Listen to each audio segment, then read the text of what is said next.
All right. It's 7:26 in the morning. We're in the cabin. Nobody's awake yet but me. I wasn't feeling well. I'm feeling good, actually. Um,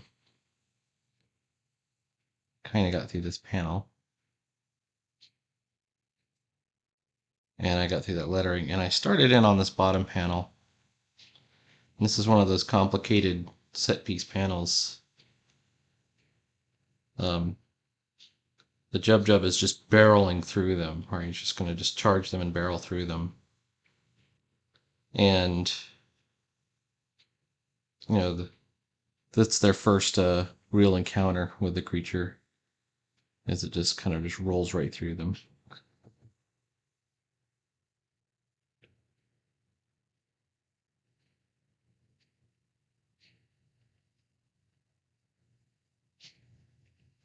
The difficult part, I think, compositionally, I think I'm okay.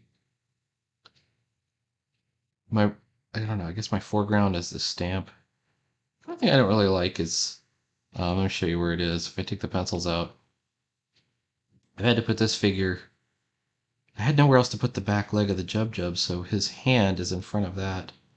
So I tried to create a bit of a halo effect. And maybe I can put some shadows on him to make it stand out more. He's practically under the thing at this point.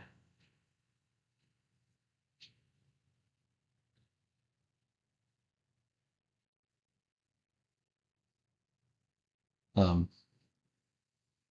like I said, I don't write the pages or create the pages in advance, but I have an idea that on the next page, one or both of these card guards gets annihilated, or at least accounted for. They're knocked out or killed, something.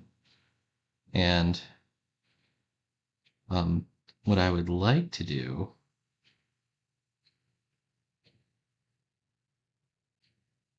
is have Brillig knocked out as well, not on the next page, but maybe a couple pages from now.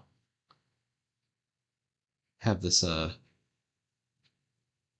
image in my mind of him getting knocked backwards against a wall or ending up in a pile of debris or something like that and getting knocked out.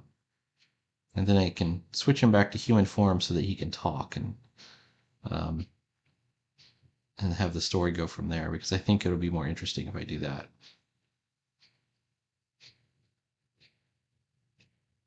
This is about, yeah, it's about the right size. So let's get the pencils back in there.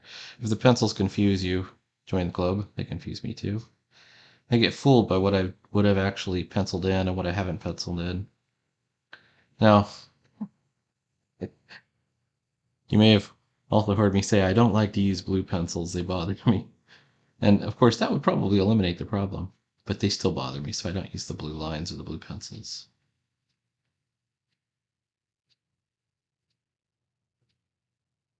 Call me difficult, if you will. There's just something about the look of the gray, that I find very comfortable. I've been a sort of pencil drawer, doodler, my entire life.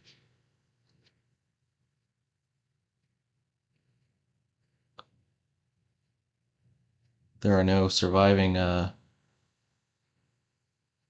notebooks from my high school years, I'm sure, but if you were to find one, you would find all kinds of incredible action scenes from my imagination.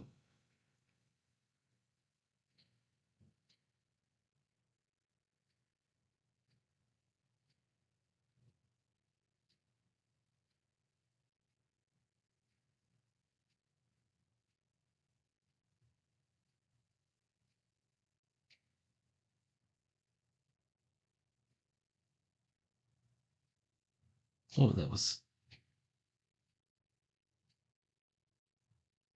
the Jub. It looks like just like a baby chick, but it's got this long beak. Like I could have a little tiny short beak, but I gave it this long pointy beak.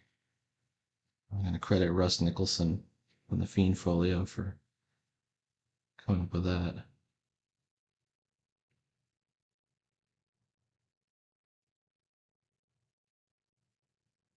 Continuing to read Dragon Ball Z. I think I'm on the 6th volume, the 5th volume. Son Goku is back from the underworld fighting. And yeah, it's the 3. And yeah,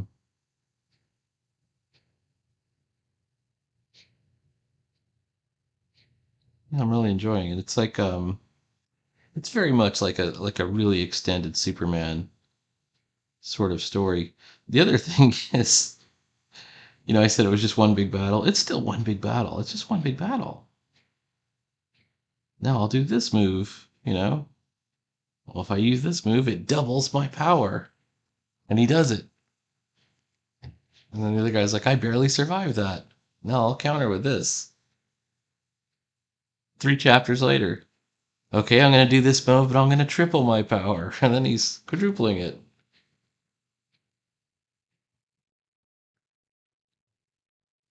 I started counting the pages in the chapters. They're about 12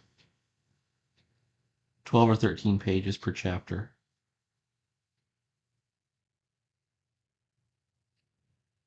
And it was an incredibly popular manga. I'd always, I started to get interested in manga just to study what the hell is going on with it. And,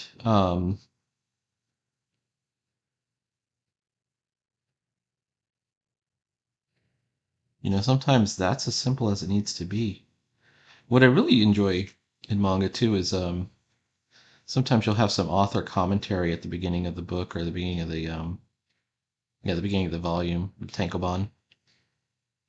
And so actually seeing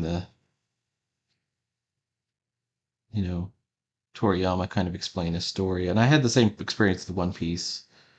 With One Piece, he would often talk about, what was going into his thinking, what he was interested in at the time, why he chose pirates, or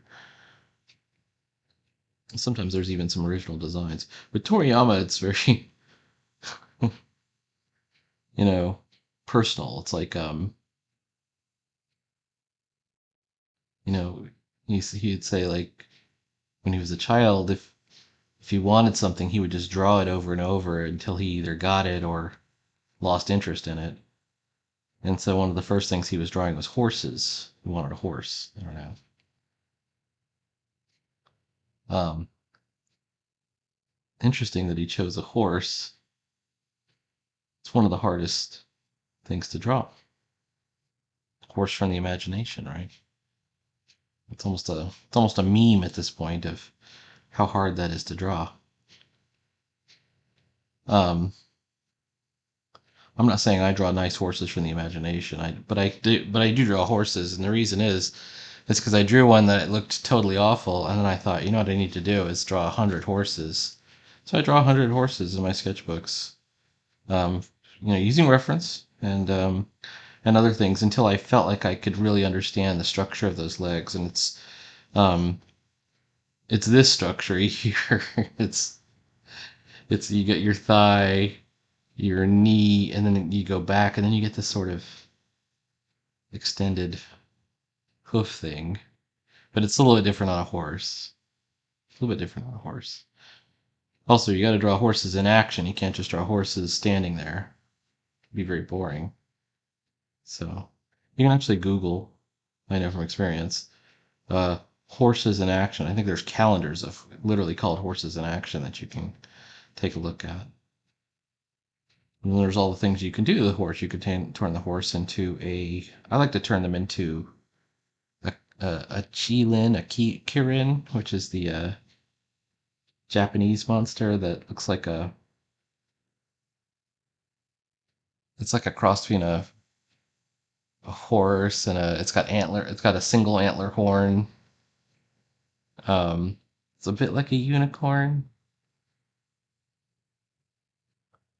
or you can even do a unicorn or a Pegasus or something like that. You can start adding things onto it. One of my small sketchbooks that was filled with horses though from that era.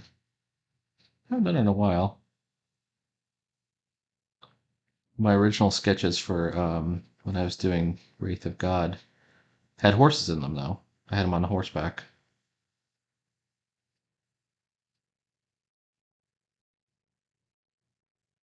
One of them I had somewhat modeled after a Lone Ranger thing. It's another pulp hero I'd like to try out is Lone Ranger. I mean, I've done Tarzan. Why not Lone Ranger too? That's another one that I've always loved. That I think is in the public domain. I'll have to check. Even if it's not, it might be fun to just do it anyways. Not for money. There's a million variants that are in the public domain, like Lone Rider, etc. Put any cowboy in a mask and you get a Lone Ranger. At one point, there's a spirit adventure where he's in the Southwest. Remember I said Eisner just did not care about exposition at all? It's true. I mean, the exposition is in the comics, so in this one, it's like um, it starts out with a whole story, like a little tiny. I think it's like maybe a page long or even a couple of pages long, and it's that's too thick on the line weight. It's about this outlaw named Chaparral, Sam Chaparral. I think that's the name, and he's a bad guy. He starts out a an outlaw sanctuary in the mountains above a desert. And this is 1950 something, so there's no more cowboys. Like they're saying like, oh, it's 200 years later or something like that. Although is that correct? I don't know if it would have been correct. 1850? I don't know. Um, but what happens is like some old timer comes down from the mountain and he's like, I'm trying to escape the outlaw town or whatever. And for some reason, they decide to telegram the spirit in New York and he comes down to help out. And there's a whole adventure. He's got the mask on, he borrows a horse and some six guns, and he goes up and he to go confront the outlaws.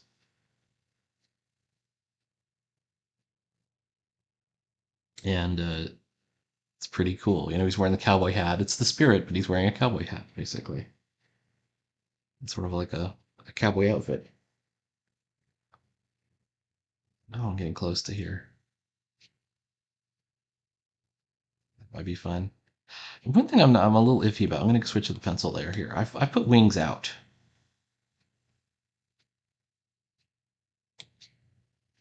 What if I didn't have them out? What if I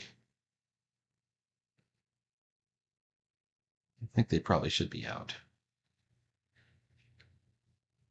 Yeah, because normally when I've drawn the every time other time I've drawn the Jub Jub, the wings are in. Is there another Jub Jub? Yeah, the wings are down.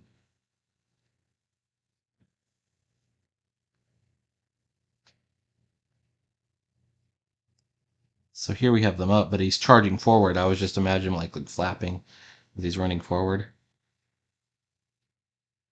You have to visualize. All right, let's go back to the ink layer. Gives me a chance to try and show you how bad I am at drawing wings.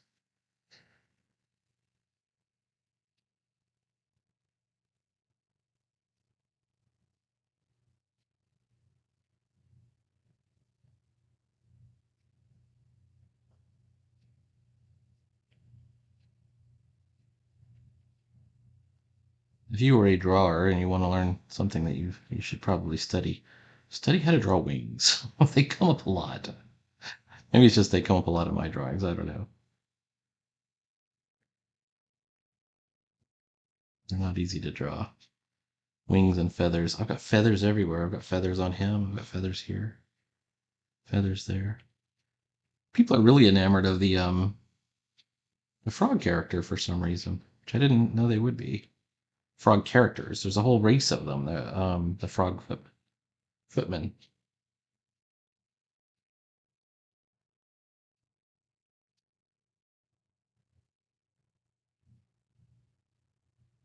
Let's draw some debris.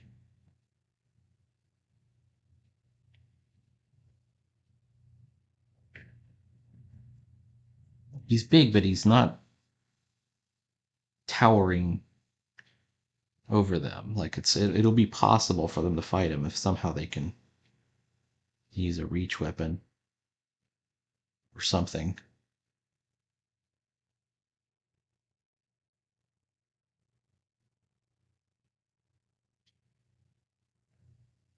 Might have to pull up my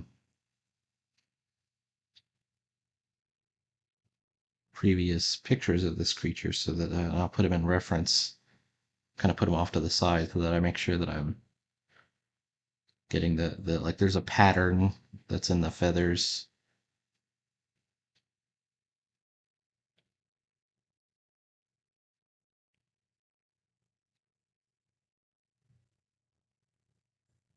All right, we're close here.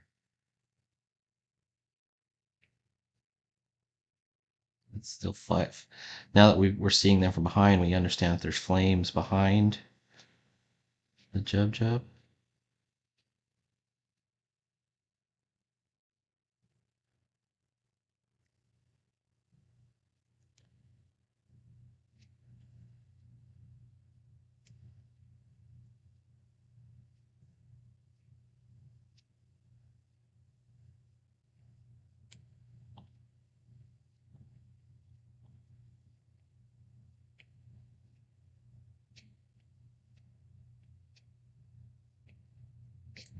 And it may be that I've got to come up with a different way to draw wings. I'll have to do some reference, some photo reference.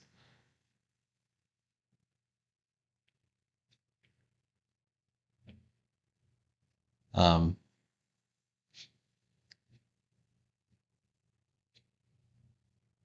it's easy enough. My concept is that the feather, or these shapes that are all interlocking on the wing, and there's quite a few.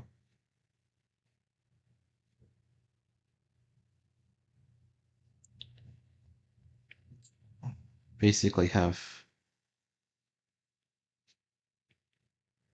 two planes, and you shade the lower of the plane. That's my basic go-to concept. Now, there's probably a better way to do it, or a smarter way, or a more realistic way.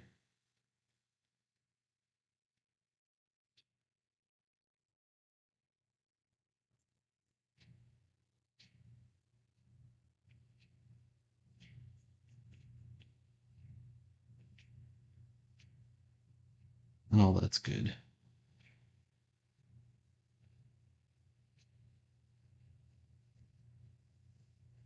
And once you have the whole thing done,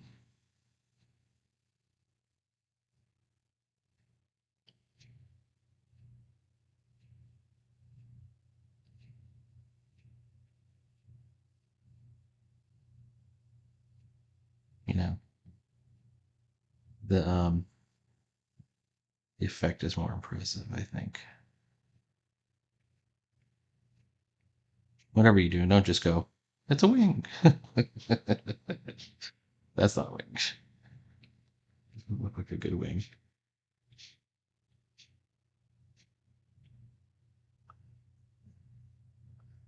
doesn't have to look perfect, it just has to look consistent for the most part.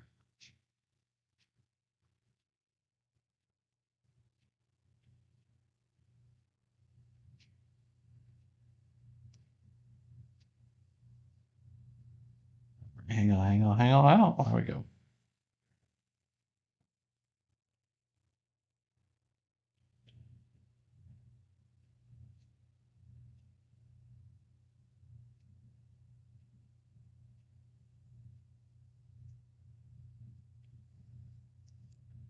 I could probably get into Tarzan as well as weak while I'm here. Windblock saw my version of Vortex. So I'm glad he liked it. I'm gonna have to figure out a way to get it into digital so I can give it to him. It's in a sketchbook, so I hope you understand that I can't just give it to you right now. I'll have to like photo it or something. And if you photo it, it's not gonna look good because funny sketchbook pages, they're floppy. I don't have a scanner. I have a camera phone is what I have. But I mean that's generally what I use. I would photo it, then I would bring it into the iPad and then go over it again, right? So you basically are doing it a second time. But the cool thing about the traditional method, and in this case, I did a bit of a trick with the last one where I used a Malibu art crayon to do like a shadow burst around the character. And I highly recommend that particular art supply. It's called Marabou. I think it's Marabou art crayon. You can get them at Michael's, or sometimes they're called a gel crayon or jelly or gel. I don't know. Like Faber-Castell makes a version, but it's like a soft. It almost looks like it's like an oily, soft, water soluble thing. When I'm soft, it's like it's as soft as lipstick, and but the cool thing is it's like a crayon, and you can use it as a crayon if you want, or you can scrub it on a piece of scrap paper and put water on it and paint with it like watercolor, or you can what I did, which was smudge it with my finger. My fingers are clean now.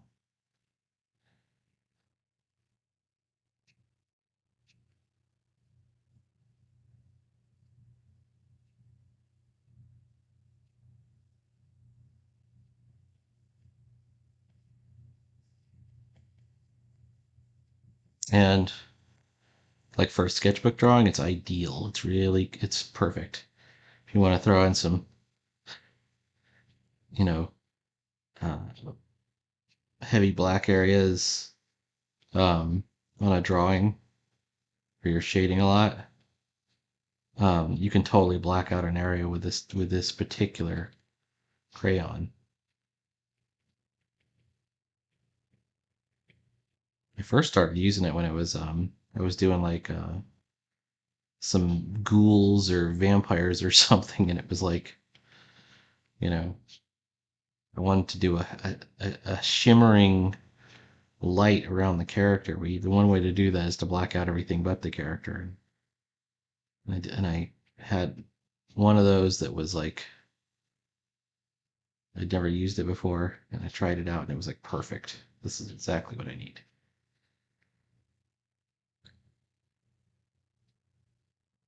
All right, I feel like we're getting somewhere. By the way, I didn't follow my. You know what I've got to do is I've got to put that smoke plume. That will be cool if I do that.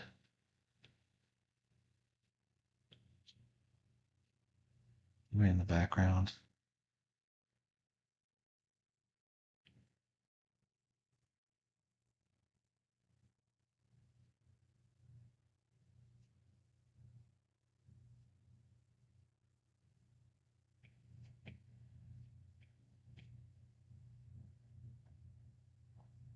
All right, let's figure out how to do this reference trick.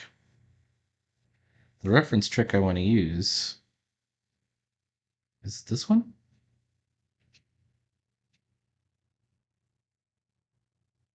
I think this is the one.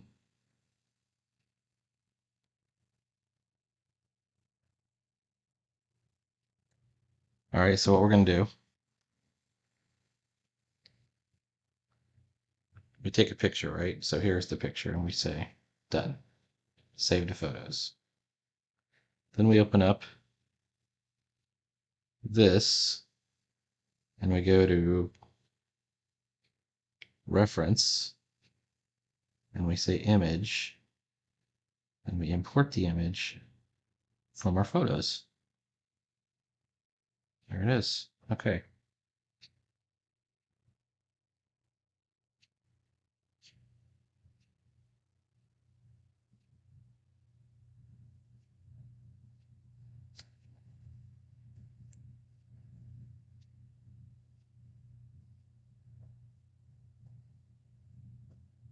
All right.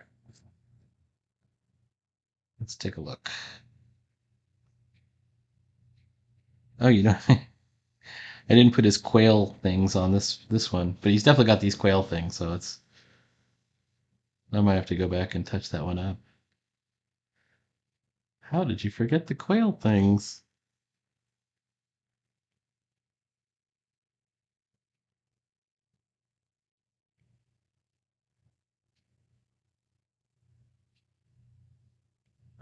It's this weird pattern of speckles, I guess.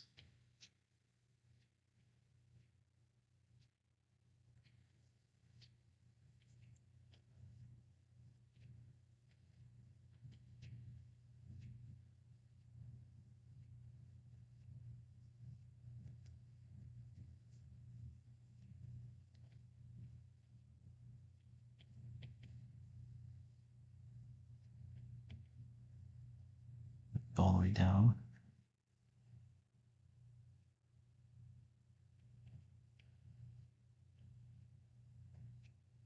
And the tongue. Also, it has sort of the more downy feathers on his chest.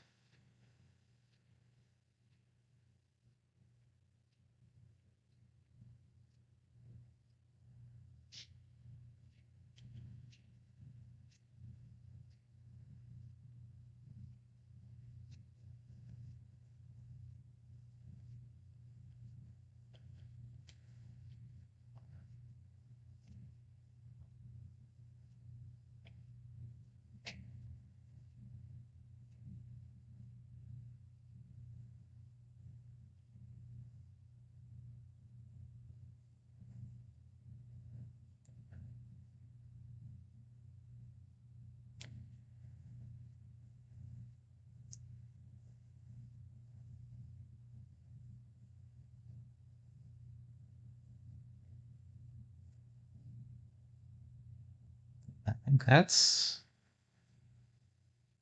good. Other than I've got some obvious line breaks, some lost contours right here.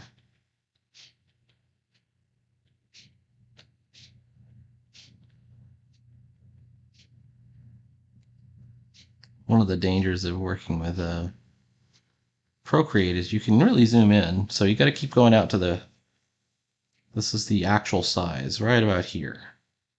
Actually, we're done with a reference for right now, okay?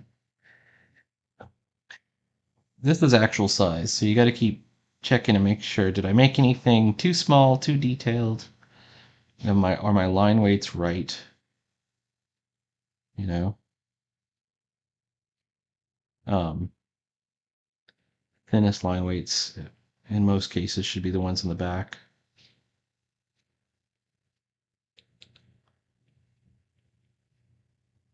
This is dust and ashes rising into the air. And you can even do some more distant smoke plumes. You can gotta go real thin with your line weights.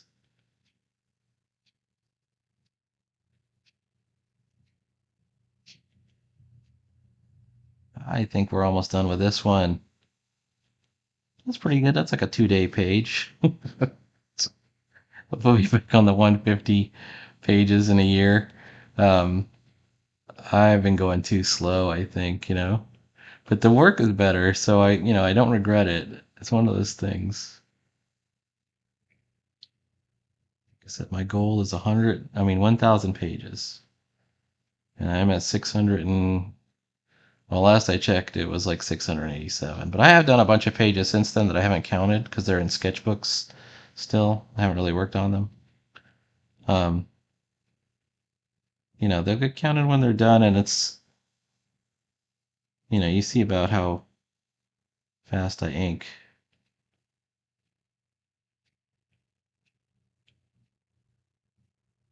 It's not rushed, but it's not slow either.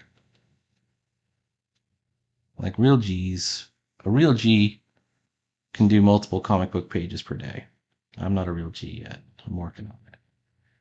And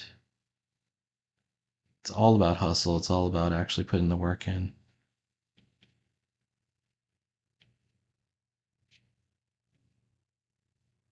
Everyone will tell you a different way to get good at doing comics.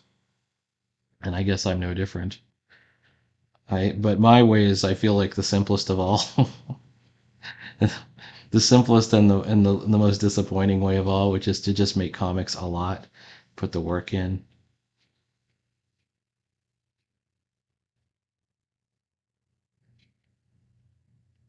That number 1000 is a no joke number. Oh, McFarlane's number. We should call that McFarlane's constant. When you complete one page, you could call it a Millie McFarland. Once you've reached 1000 Millie McFarlands, you have achieved. But the other part of that is you can't fucking, like, just whip out 1000. You really have to, each one has to be an effort. And also, you have to get good at making stories yourself. You can't rely on another dude to come by and be a writer for you. They don't know what they're doing. Writers, depending on the writer, there's not too many out there that are really going to improve you as a comic artist or a comic creator. Um, when you're truly a comic creator, you're doing the writing too, concepts, and the inking. And I'm not the only one who says this. Will Eisner said it. Frank Miller said it. If you read that Frank Miller Eisner interview, that's the greatest creators are when the artist, the inker, and the writer are all in the same body. I think that's Eisner said that. So anyway,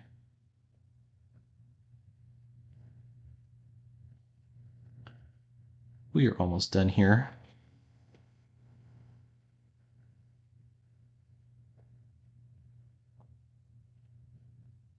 Oh, this is gonna need some help right here.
This isn't done because I haven't done the lettering yet, so we'll be doing that next.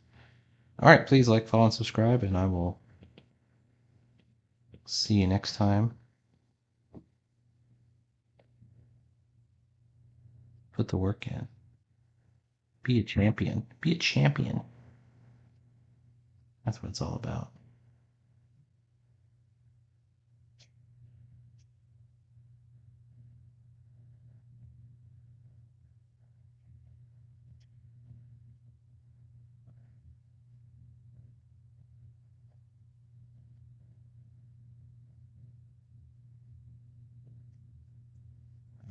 Feeling good. See you next time.